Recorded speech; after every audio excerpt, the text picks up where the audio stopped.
आज का दिन तो ऐसा लगा कि बांग्लादेश टीम में पाकिस्तान टीम के साथ साथ पाकिस्तानी बॉलर्स के साथ साथ उनकी भी बुद्धि निकलवाई कि जो मैच देख रहे थे ग्राउंड में और जो टीवी पे भी देख रहे थे, मतलब इतना इतना उन्होंने घसीटा है पाकिस्तान को।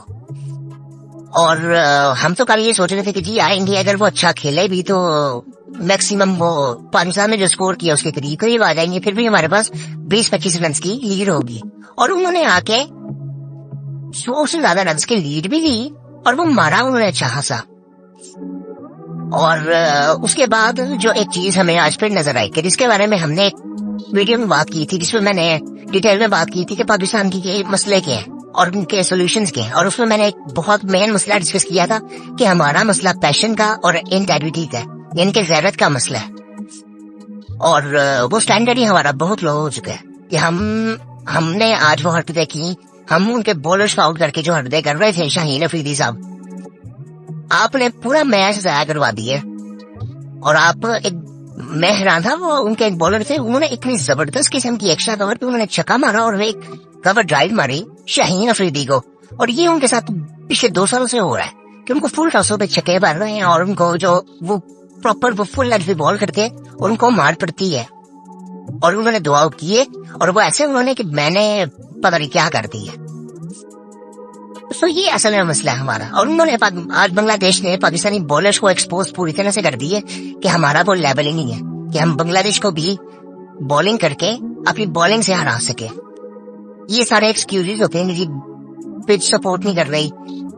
आप फिर इस चीज को क्लेम मत करो कि जी हम दुनिया की बेस्ट बॉलिंग है। ये तो मुझे ना इस वक्त गुस्सा आता है कि जब लोग ये बातें करते हैं कि जी हम पाकिस्तान की बॉलिंग दुनिया की बेस्ट बॉलिंग है, चाहे कोई गोरा भी कर रहा हो। कहाँ से भाई? हमारी जो मेन बॉलिंग है ना वो इस वक्त खेल ही नहीं रही है। मेन बॉलिंग से मेरी मुराद ये है कि जो हो सकते थे पाकिस्तान टीम में, और वो भी उनकी अपनी गलतियां भी हैं और मैनेजमेंट के मसले हैं कि वो तो इंजर्ड है हमारे, कि जिनको पाकिस्तान टीम में होना चाहिए था।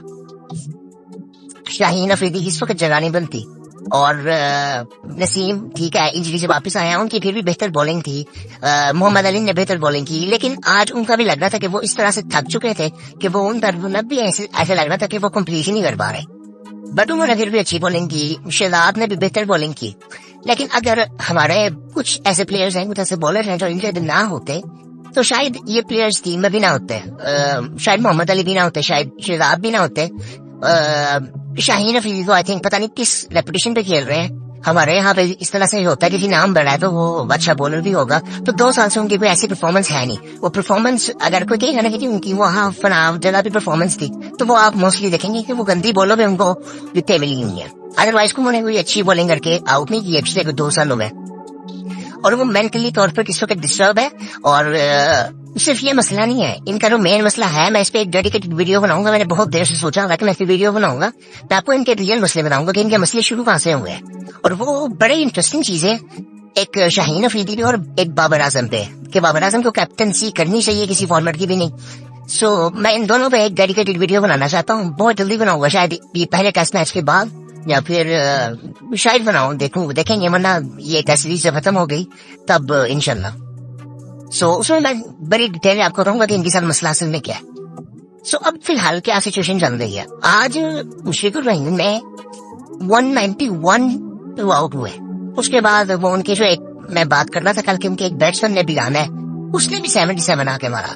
और उसके बाद उनके जो टेल एंडर्स है उसने भी आके 22 मारे, जिसकी मैं बात कर रहा हूँ कि उसने एक्स्ट्रा कवर पे क्लीन 6 मारा शाहीन अफरीदी को, और एक कवर ड्राइव पर जबरदस्त किस्म की मारी शाहीन अफरीदी को। और ये एक बहुत बड़ा इश्यू है। हम पूरी तरह से एक्सपोज हो चुके हैं। हमारे पास बॉलर्स उस लेवल के नहीं है कि जो कि हमें मैच जितवा सके। हम पिछले 2 सालों से बात कर रहे हैं कि हम मैच हार रहे हैं और ज्यादातर हम अपनी बैटिंग में डाल देते हैं कि बैटिंग परफॉर्म नहीं कर रही। नहीं जी, हमारी बॉलिंग परफॉर्म नहीं कर रही। और टूर्नामेंट्स मैचेस मोस्टली वो बॉलिंग से ही जीते जाते हैं और हमारी बॉलिंग बिल्कुल परफॉर्म नहीं कर रही। सो अब कल का जो आखिरी दिन है वो उसमें क्या हो सकता है। अब देखो, ये बड़ा मुश्किल काम है कि हम मैच जीत जाए। 95% चांस ये लगने के जी ड्रॉ हो जाएगा मैच, ठीक है, और थोड़ा सा चांस ये है कि शायद बांग्लादेश जीत जाए और हम उनकी लीड भी एक सोच बड़ी हुई है। और अगर हमने एक सेशन बुरा खेल लिया और फिर हम मैच हार भी सकते हैं, और बहुत कम चांस है, आप कहोगे 5% चांस होंगे कि जी हम मैच जीत सके, कि पाकिस्तान तेजी से 200, 250, 300 की लीड ले ले और बांग्लादेश को फिर आउट भी कर ले 20-25%। वो इतना रियल लगता नहीं है कि वो हो सकता है।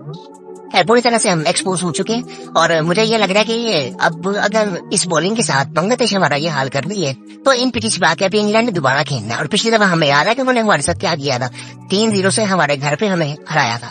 और आज एक स्टैट भी दिखा रहे थे मैच के दौरान कि पिछले 3 सालों में हम पाकिस्तान के अंदर जो मैचेस खेले हैं, टेस्ट मैचेस, उनमें से हम एक मैच में नहीं जीते।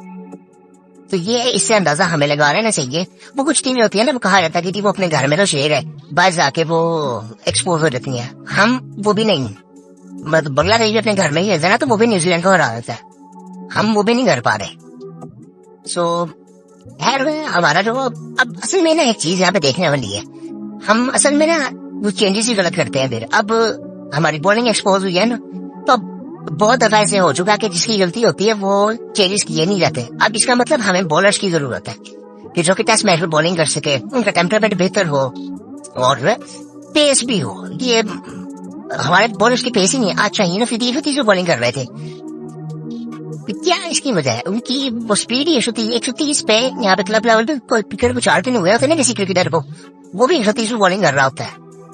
सो ये चीजें हमें ना जरा देखनी चाहिए, और थिंक शाहीन अफरीदी को अगले मैच में ड्रॉप करना चाहिए और अबरार को खिला देना चाहिए, क्योंकि इसके अलावा हमारे पास ऑप्शन भी कोई नहीं है।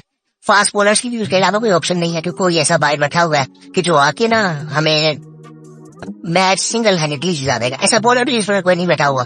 हमारे बहुत से बॉलर्स इंजर्ड है और उनके साथ भी बड़े मसले मसाइल चल रहे हैं, और वो भी ऐसा कुछ नहीं है कि उनको कहेंगे तो वो आ जाएंगे। उनके साथ भी बड़े मसले मसाइल है। उसमें भी कभी मुझे लगता है कि वीडियो बनानी पड़ेगी, क्यों ऐसा हो रहा है, क्या मसला आया हुआ है। और उनके मेडिकल के कुछ इश्यूज है, इंजरी वो की ज्यादा खराब होती जा रही है, वैसे कुछ मसले चल रहे हैं। उसमें वीडियो आई थिंक कभी बनाएंगे, लेकिन अभी फिलहाल कल का दिन पड़ा हुआ है, और बस उम्मीद ये करते हैं कि हम मैच हार ना जाए, वरना वो फिर बहुत ज्यादा हो जाएगा। आई थिंक पहले अभी वर्ल्ड कप में हम लोग भूले कि वर्ल्ड कप में जो हमने जिस तरह की परफॉर्मेंस दी थी।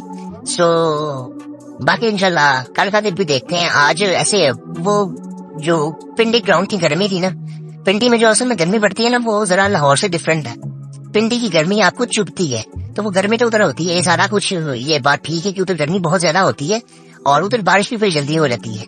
लेकिन जो भी है, एथलीट को इश्यू होने नहीं चाहिए। ये पूरी जिंदगी इन्होंने लगाई है इधर खेल खेल के, पिंडी में ये सारे खेले हैं, तो फिर ये इनको तो पता होना चाहिए कैसी विकेटों पे आउट कैसे करना है बैट्समैन को।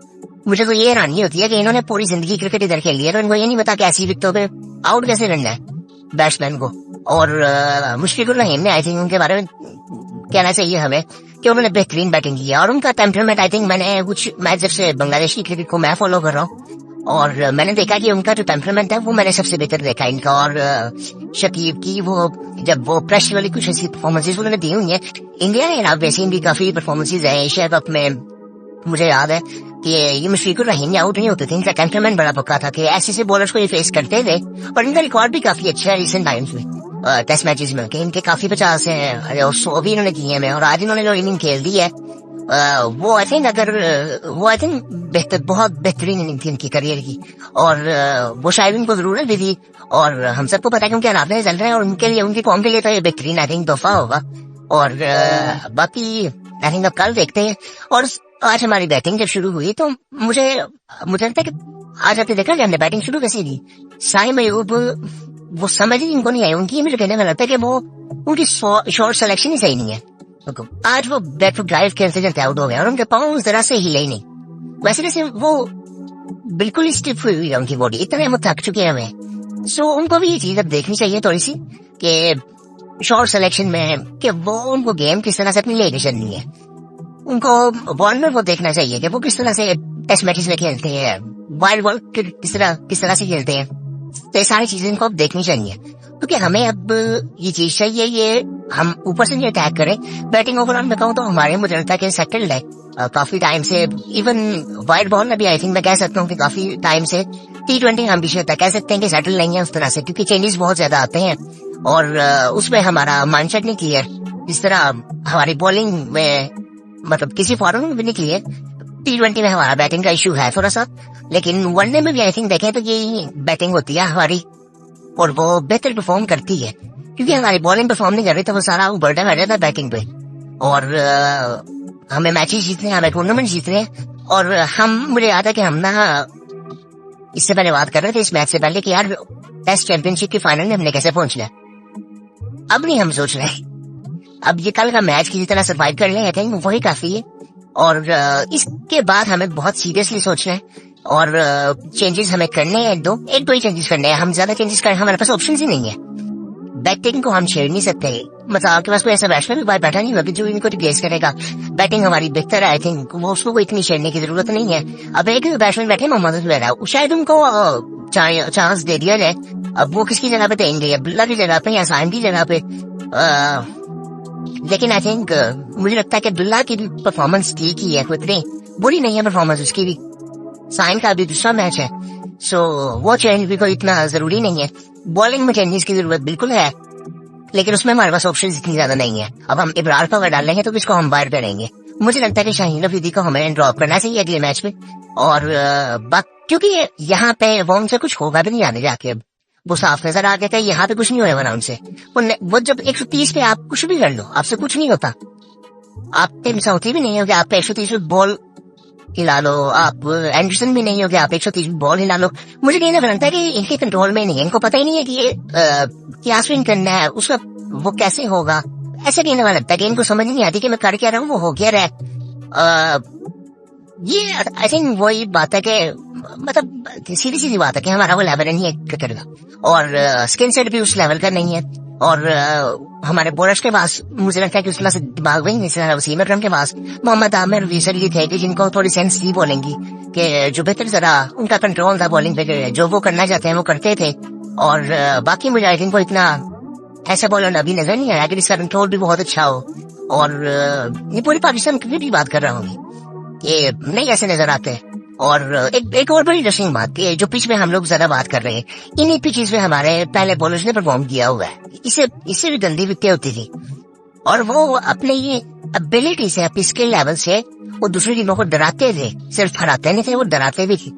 और आज हम बातें क्या कर रहे हैं, आज हमारे एक्सक्यूजेस, मुझे शर्म आ रही होती है जब मैं इनकी बातें सुनता हूँ तो इतनी अजीब सी बातें करते हैं जी, इतने एक्सक्यूजेस। आप इतनी बड़ी टीम कैसे हो सकते हो फिर जब आप इतने एक्सक्यूज जरा जरा चीज पे दे रहे होते हो? ठीक है वो सारे मसले हैं, लेकिन ऐसे एक्सक्यूजेस भी नहीं बनते। आपके अंदर एक एटीट्यूड होना चाहिए। और आज प्रेस कॉन्फ्रेंस थी नसीम शाह की। आप मुझे एक चीज ये बताएं, मैं आपको एक चीज बताता हूँ। एक छोटी सी चीज है कि जब मैच में ना कुछ चीजें ऐसी होती हैं कि जब आपका फोकस कैसे हट सकता है, कि जब आप ज्यादा बातें करते हो मैच के अलावा कोई मजाक करते तो आपका फोकस लूज होता है। जिस तरह ये ऑपोजिशन भी कई दफा ये चीजें ट्राई करती है कि सामने वाले का फोकस हटाया जाए, वो हमारे बॉलर खुद ही कर रहे होते हैं। बॉल करके वापस जाएंगे तो अंपायर के साथ कोई हंसी वाली बात कर लेंगे और हंसते जाएंगे। कोई अच्छा बॉल डाल देंगे तो उनकी सेलिब्रेशन भी अजीब सी हो जाएगी और उनका फोकस सारा हट जाएगा। और ये सारी चीजें हमारे साथ होती हैं, और ये आई थिंक इनकी समझ में इस वजह से भी नहीं आती, पता नहीं। ये मैं डिटेल में कभी बात करूंगा इस पे। शाहीन अफरीदी वाली वीडियो आई थिंक वो मैं अब तो मैं जल्दी बनाऊंगा, आई थिंक मैं बना ही दूंगा 2-3 दिन में, कि उसमें हम डिटेल में बात करें कि उनके साथ असल में मसला क्या है और उनको क्या चीजें करनी चाहिए। आई थिंक वो सुनेंगे नहीं, वो आई थिंक वो अभी मेंटली तौर पर बहुत छोटे हैं, अभी बच्चे हैं वो भी।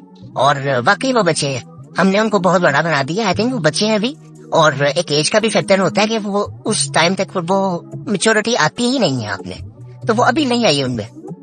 सो आई थिंक उस पर डिटेल में बात करेंगे। बाकी इंशाल्लाह कल फिर आपसे मुलाकात होगी और देखते हैं कल क्या होता है। बस ऐसा कुछ ना हो गया कल बात करनी मुश्किल हो जाए, और बाकी इंशाल्लाह कल मुलाकात होती है फिर।